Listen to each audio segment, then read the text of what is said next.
7 years after I disappeared, my sister found my name on the organ donor registry. She stood in the transplant center, staring at the paperwork in the nurse's hands. Her brows knit as she looked at the photo attached to the file, along with the name I used to go by. "Where is he?" she asked. "He's in hospice on the 12th floor," the nurse answered quietly. "Today is the last day he'll still be conscious. The surgery is scheduled for tomorrow morning." Her expression turned cold as she headed upstairs. The moment she pushed open the door, she saw me sitting on the bed, writing my final letter, Landon. I looked up at her and smiled faintly. "You must have the wrong person, Ms. Bennett. My name is Jay Mercer, not Landon Bennett." She stepped toward the bed, her tone rigid. "Come home, apologize to Mason, and I'll hire the best specialist in the country for you. That won't be necessary." I didn't even look up again as I signed the last line of the organ donation papers. "I didn't do anything wrong. I'm not apologizing to anyone." After a long silence, Sherry Bennett let out a cold laugh. "You really haven't changed. 7 years later, and you're still pretending to be innocent." Her eyes narrowed, scanning me. "You're sick? What kind of illness needs surgery?" I smiled faintly. "Stage 4, glioblastoma, brain cancer." I glanced at the donation papers beside me. I figured my organs would do more good saving people than rotting underground. Something flickered across Sherry's face, but it vanished instantly, replaced by that same icy look. "Cut the act. Do you think playing pathetic is going to make me feel sorry for you?" Her gaze swept over the small hospice room, taking in the peeling walls, the worn folding chair, and the dying flowers by the window. "So life didn't work out after you left home? If you hadn't done those disgusting things back then, maybe you wouldn't have ended up like this." I lowered my eyes to my hands, now so thin, every bone showed clearly beneath the skin. I said nothing. "Landon." She said my old name softer this time, her voice cracking. "Are you really that sick?" I looked at her without blinking. "Why do you care, Ms. Bennett?" "Because I'm your sister." "No." My voice stayed calm. "Your brother died 7 years ago." Her face went pale with anger. "You really hate me that much? After everything that happened?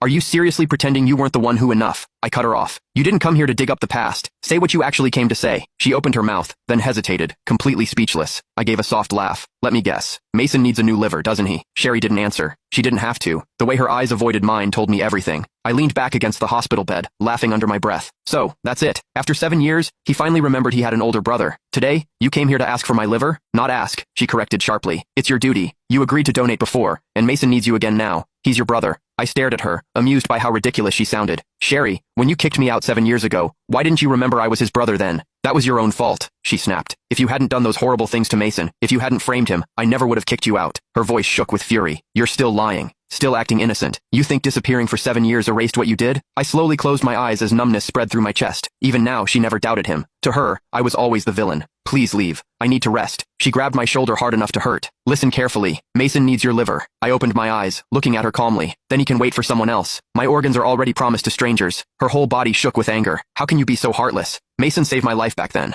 Without him, the Bennett family wouldn't even exist today. And you're nothing but an ungrateful parasite." I didn't answer, only turning my head toward the window. "Landon, let me make this clear," she said coldly as she released me. "If you refuse to save Mason, I won't let you have peace. I'll use every connection and every penny the Bennett family has to keep you alive. You'll spend the rest of your life wishing you were dead." I listened to her